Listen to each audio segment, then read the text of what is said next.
Ito yung mga step kung paano mag-apply kay Cash Now. So first step is i-install mo yung Cash Now sa Google Play at saka App Store. Pagkatapos i-activate mo lang yung offer.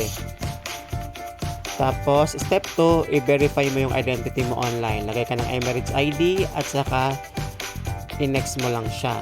Tapos facial recognition. Yan, okay. So then next naman, yung step 3 naman, magpili ka ng credit limit mo. Tapos i-take money mo. Then next, lagay mo yung sahod mo dyan. Saka i-next mo lang din. Tapos lagay ka ng tatlong contact information mo. Then next, select ka ng do or select na mobile provider mo. Then next, submit na lang. Then pagkatapos step 4, enter mo yung bank account mo like ADCB or ano mang merong account kayo sa Dubai. Then confirm mo siya. Tapos mga antay ka na lang ng ilang araw or 1 day lang talaga to siya papasok na sa ATM mo.